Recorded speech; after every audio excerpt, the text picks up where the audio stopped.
ஹாய்ங்க. இன்றைக்கி நம்ம என்ன ரெசிபி பார்க்க போகிறோன்னா, சின்ன வெங்காய பூண்டு புளிக்குழம்பு தான். எப்படி செய்கிறதுன்னு வாங்க பார்க்கலாம். அடுப்பை பற்ற வச்சு கடாய் ஹீட் ஆகட்டும். ஹீட் ஆனோடனே ஒரு குழிக்கரண்டி நல்லெண்ணெய் சேர்த்துக்கலாம். எண்ணெய் நல்லா சூடாகட்டும். எண்ணெய் நல்லா சூடாயிருச்சு.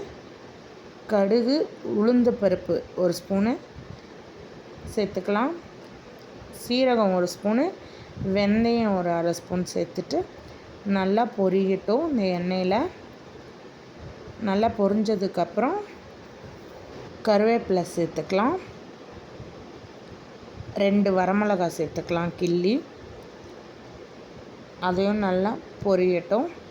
அப்புறம் சின்ன வெங்காயம், பூண்டு கட் பண்ணி வச்சுருக்கேன், அதையும் சேர்த்துக்கலாம். சேர்த்துட்டு நல்லா எண்ணெயில் வதக்கிக்கலாம். நல்லா வதங்கிடணும்.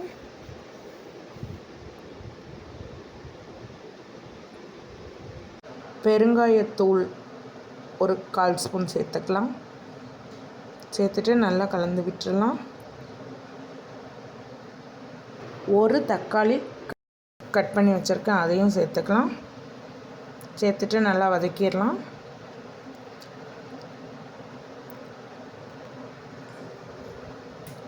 நல்லா தக்காளி நல்லா குலைவாக வதங்கணும். அப்புறம் நான் ஒரு 3 தக்காளி பேஸ்ட்டாக அரைச்சி அதை ஆட் பண்ணிக்கிறேன் இதில். இப்போ நல்லா வதக்கிடலாம். தக்காளி பச்சை வாசனை போகிற வரையும் வதக்கி விட்டுடலாம்.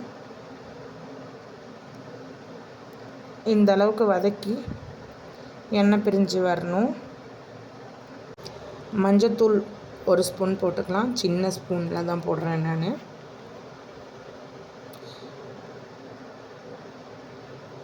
ஒரு ஸ்பூன் மிளகாய்த்தூள் உங்கள் காரத்துக்கு தகுந்த மாதிரி சேர்த்துக்கோங்க.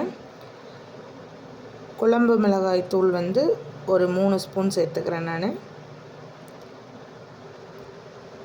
சேர்த்துட்டு நல்லா மசாலா பச்சை வாசனை போகிற வரையும் நல்லா அந்த எண்ணெயிலேயே நல்லா வதக்கி விட்டுடலாம்.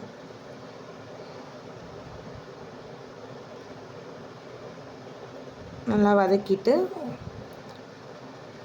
இப்போ புளி சேர்த்துக்கலாம். புளி தண்ணி கரைச்சி வச்சுருக்கேன். ஒரு லெமன் சைஸ் அளவு புளி எடுத்து நல்லா கரைச்சி அதை இதில் ஆட் பண்ணிக்கிறேன். நல்லா கலந்து விட்டுடலாம். இப்போ தேவையான அளவு நீங்கள் வேணால் தண்ணியும் சேர்த்துக்கலாம். நான் தக்காளி அரைச்சேன்ல, அதில் அந்த மிக்ஸி ஜாரில் தண்ணி ஊற்றி இதில் சேர்த்துக்கிட்டேன். அப்புறம் உப்பு சேர்த்துக்கோங்க. சேர்த்துட்டு நல்லா கலந்து விட்டுடலாம். நல்லா கலந்து விட்டுட்டு நல்லா இந்தளவுக்கு கொதி வரட்டும். கொஞ்சம் இந்தளவுக்கு வந்ததுக்கப்புறம் ஒரு சின்ன சைஸ் துண்டு வெல்லம் சேர்த்துக்கோங்க. இடித்து சேர்த்துருக்கேன். சேர்த்துட்டு அதையும் நல்லா மிக்ஸ் பண்ணி விட்டுடலாம். மிக்ஸ் பண்ணி இன்னும் கொஞ்சம் வேணால் ட்ரை ஆகணுன்னா ட்ரை ஆகட்டும். இல்லை உங்களுக்கு கொஞ்சம் குழம்பா வேணும்னா அப்போவே ஆஃப் பண்ணி மல்லித்தலை தூவிக்கலாம். நான் கொஞ்சமாக ட்ரை ஆகிற வரையும் இந்த அளவுக்கு விட்டுருக்கேன்.